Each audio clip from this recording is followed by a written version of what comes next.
Good morning.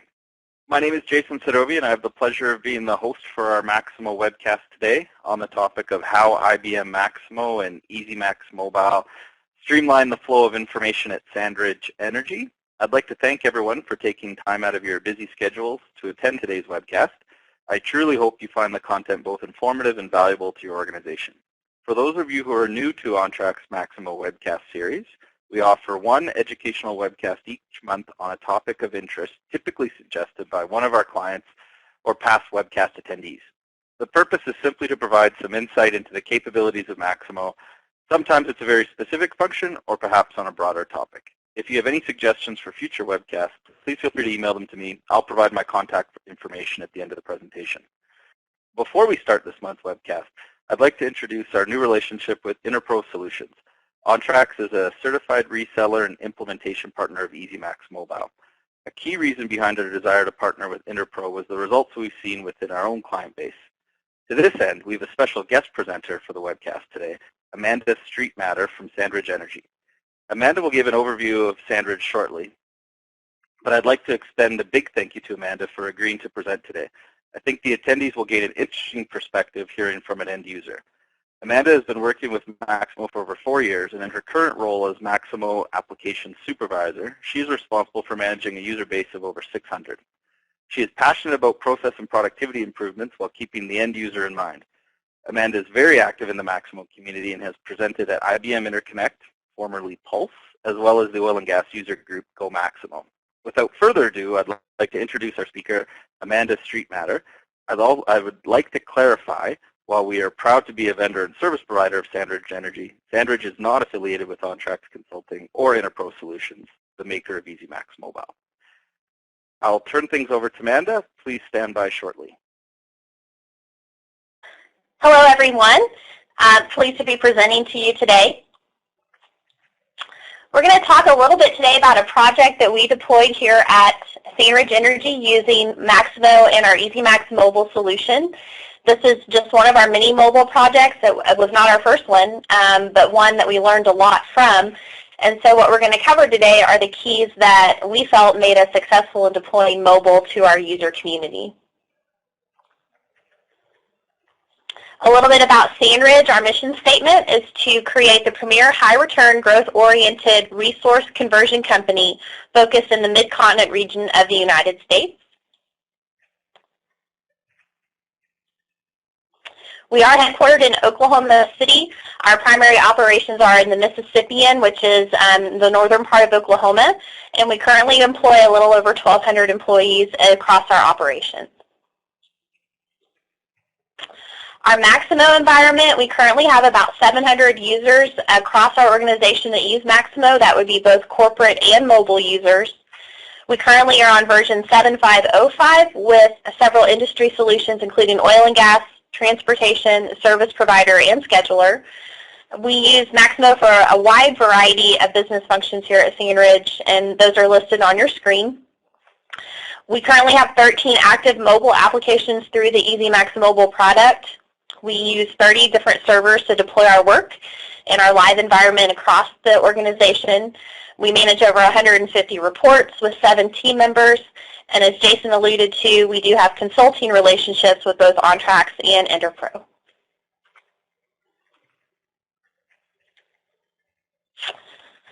So the problem that the business presented to us was regarding how work is deployed in our field operations. So in oil and gas, typically a pumper or a field technician would have a route, and on that route he would be responsible for a group of wells, and it's his job to review those every day, to report any problems, to take measurements and things like that. What we found was that our field operations, they would go about their normal day, performing their route and reporting problems, but there wasn't really a clear way for those problems to be prioritized. And those routes are run 24 hours a day. So if I'm a pumper and I'm out at 10 o'clock at night and I find a problem, I'm going to report that problem at 10 o'clock at night to whoever's on call. And that problem may or may not have been significant. And what we were finding is that there wasn't a way to effectively prioritize that and communicate those issues across the field. And so we were seeing calls going out in the late hours or early hours of the morning that maybe could have waited. And so we were approached by the business to look for a way to help prioritize that work and route the information appropriately across all of the field personnel to ensure that it was handled timely. So our goal was to allow a very easy system to report the problem, to respond to the problem, and to prioritize it based upon both safety and the value to the business. And we had to do this in a very quick time period. The original request was for less than 3 months.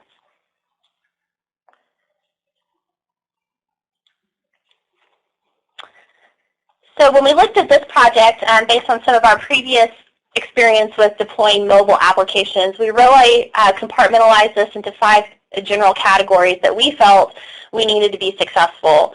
The first being infrastructure, so how the application is deployed. Then we took a look at device management across our field operations. Of course, the applications themselves, any system integration that was necessary to provide relevant information through the Maximo and EZMaxMobile application, and then training of our field personnel. This slide shows how we initially set up our mobile architecture.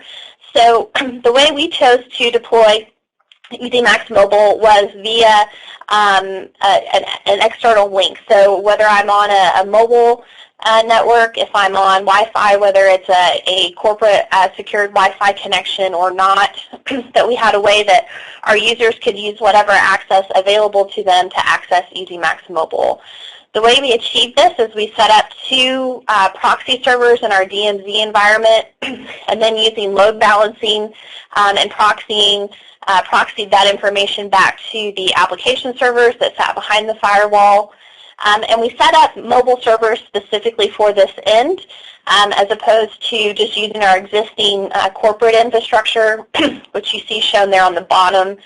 The reason for that is so that we had some redundancy and the ability to deploy the mobile app a little bit differently as necessary.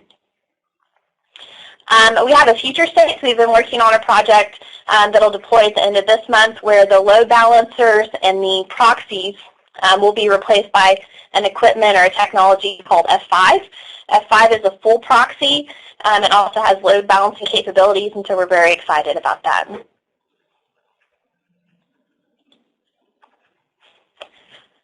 When it came to devices, we found that the majority of our field operations still had mobile devices that were not smart devices.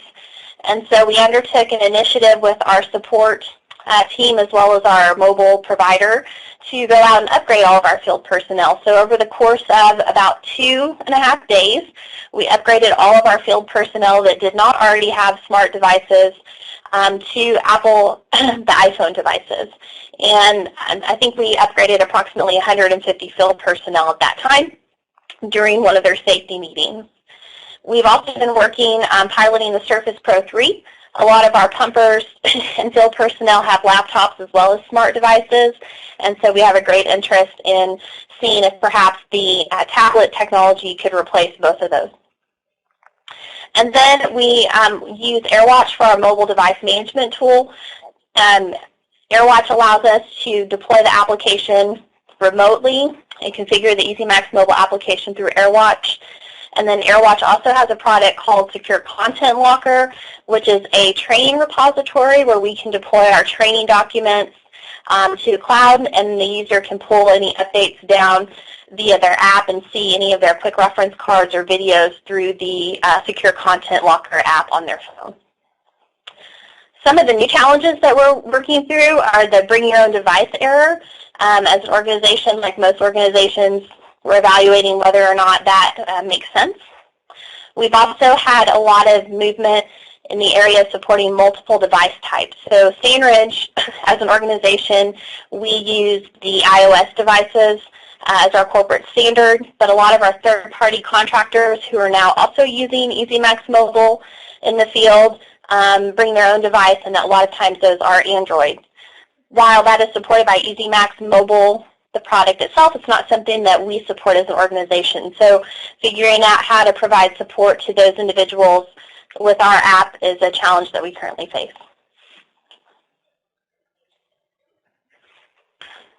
With regard to the applications themselves, the process is really fairly simple. We have a mobile version of the service request application, and I have a screenshot of that here in just a moment.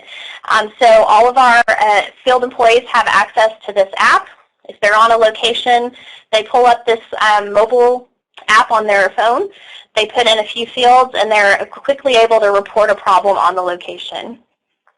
We then use a variety of the Maximo out-of-the-box functions to generate a work order, to assign a priority to that work order, and to assign the work order to the appropriate corresponding field technician who would resolve the issue. So we might be calling out a mechanic, we might be calling out an individual who's responsible for measurement, or an electrician. But Maximo, through these tools, we are able to quickly identify who the work should go to and route it accordingly. A work order app exists also in the EZMaxMobile tool that we cloned and simplified for our field users. And so if a call is routed to an electrician, for example, he would be able to pull up his mobile app, see the work order that is assigned to him, and be able to interact with it. And then we have a substantial amount of reporting for our corporate and field management personnel where they can review response times, times of day that calls are coming in, and issues that are still outstanding.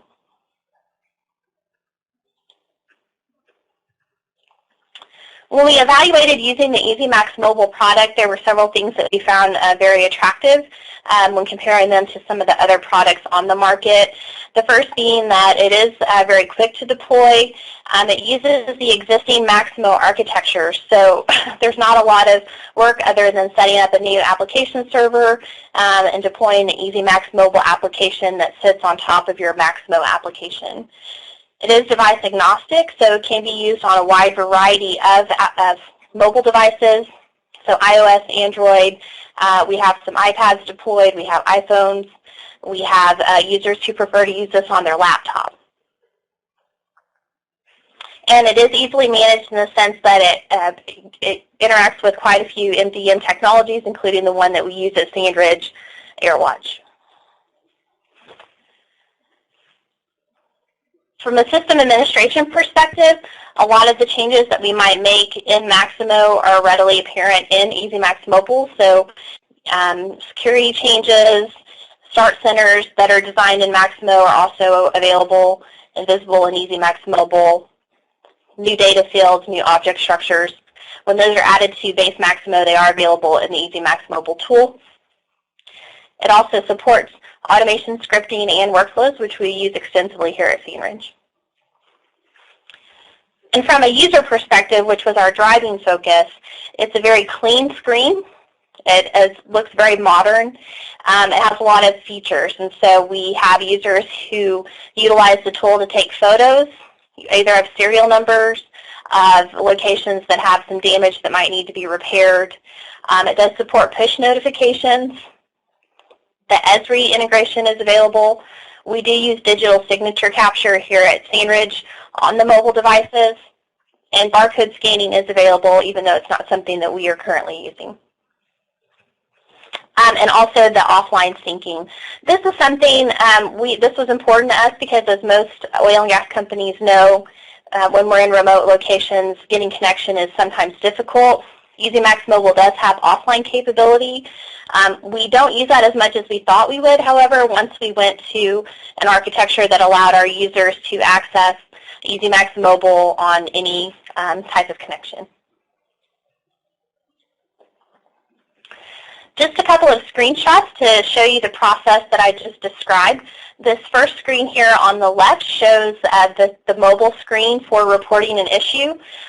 Typically at the top, the reported by phone number and email would automatically default to whoever's logging the issue. There's a couple of yes/no buttons over to the right, so whether or not this is a safety issue, if the well is actually down, or if this issue affects multiple wells. The multiple wells is something we added after our initial deployment just because we found that our users might go in and log 5 different requests for 5 wells, but it was really the same issue. So this was designed to elevate the priority of something without requiring the user to make multiple inputs. In this downtime reason box, the users get a list of general categories, and this helps with the routing of information. So in this box, they could report that this is an electrical problem, it's a mechanical problem, a measurement problem, and that helps with the routing of the data across the field. They select the location, and you'll notice here this location priority box is grayed out. Whenever the user selects a location, this priority is automatically populated, and it is not editable by the user. At SandRidge, the business made a decision that they wanted to prioritize work, of course, first based upon safety. So anything marked as a safety issue would be the highest priority and require immediate remediation. But for everything else that's not safety related, we wanted to prioritize the work based upon the production of the well. So high producing wells get higher priority, lower producing wells get lower priority. And that way we're really deploying our limited resources in the field to the issues that make the most financial impact to SandRidge. The users also have the ability to type in a description of the work to help provide direction to their counterparts who'll be helping to remediate the problem. Once this issue is logged, depending upon the priority, there's an automated process that we have that I'll talk about in just a moment that will actually initiate a phone call to field personnel if it's high enough priority. That's my red phone graph.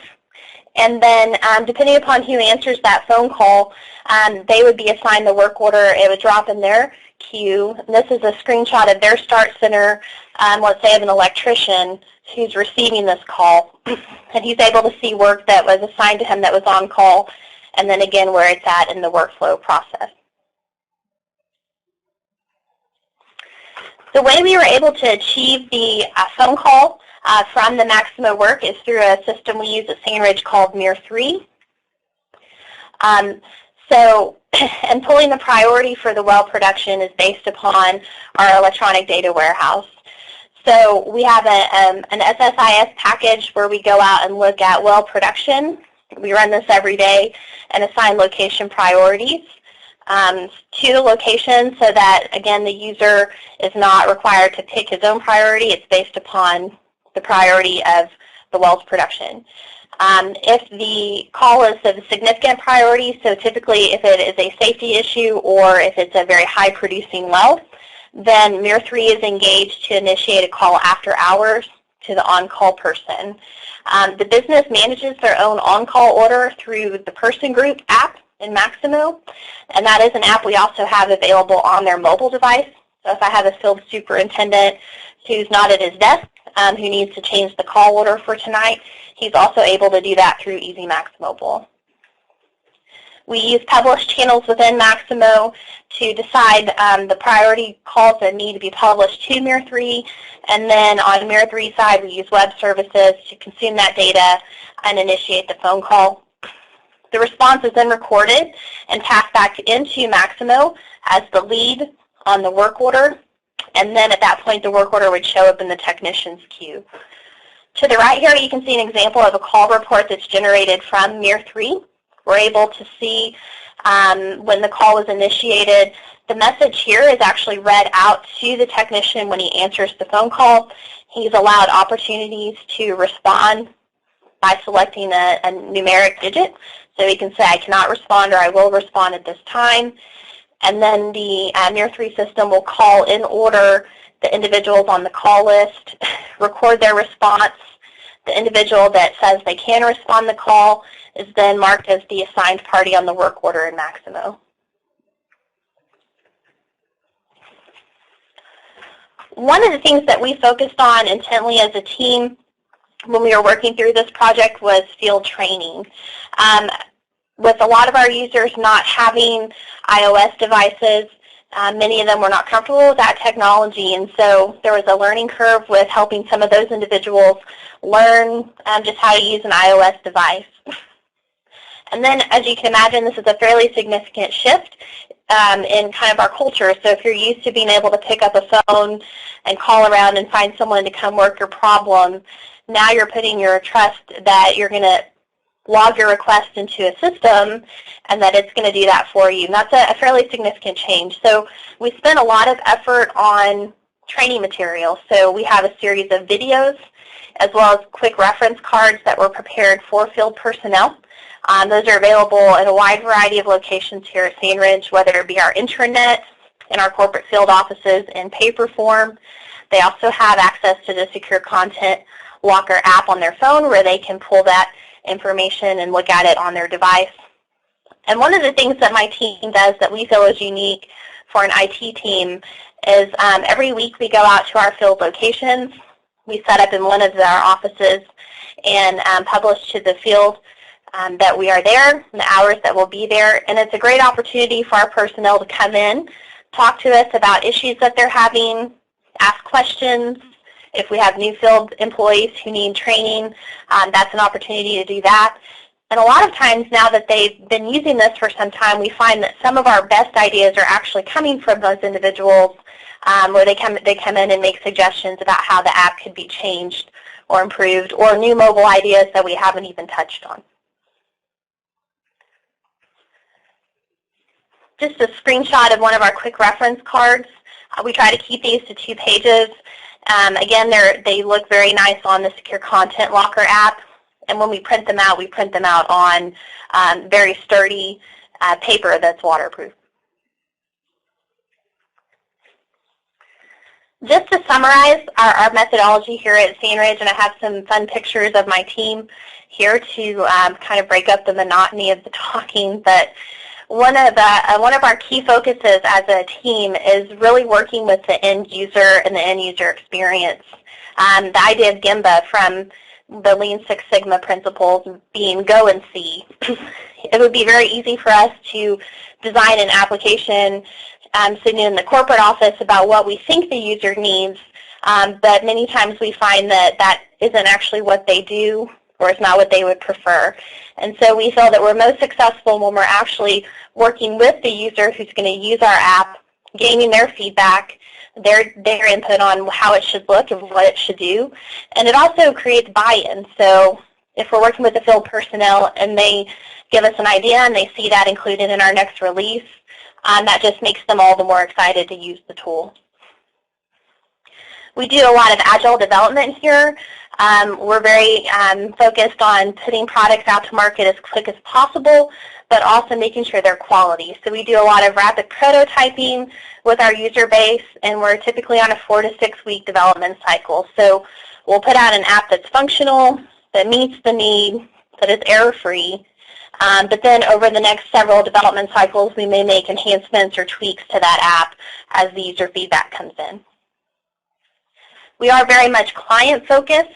Our emphasis as a team is to make sure that each step of the process, we are only asking our users to input information that they know.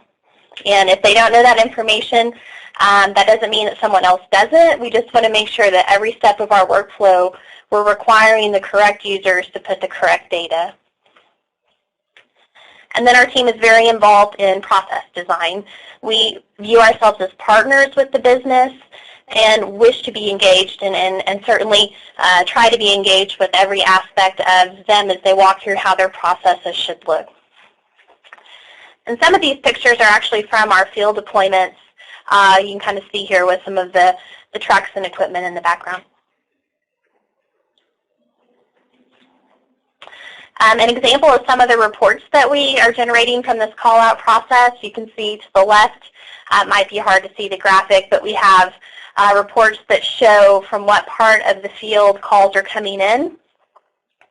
We have graphics where we're able to see what time of day calls are typically logged. And then we generate a report every morning that goes out to field management that lets them know the status of all the issues that were logged the previous day, whose queue they're in, and kind of where they're at in the process. And this is all information that would have been very difficult to gather and present before. We have a really fun video where we talk to our users about their experience with this, but unfortunately it didn't display very well via live meeting.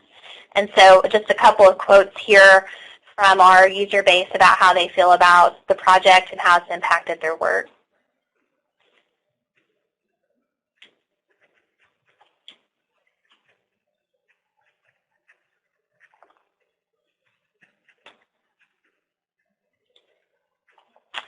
And with that, that concludes my presentation. I'd be happy to, Jason, open up and entertain any questions. What I'll do then, if there's no other questions, this will conclude today's webcast. I want to thank everyone for, excuse me, who attended today. I hope you found the webcast of interest.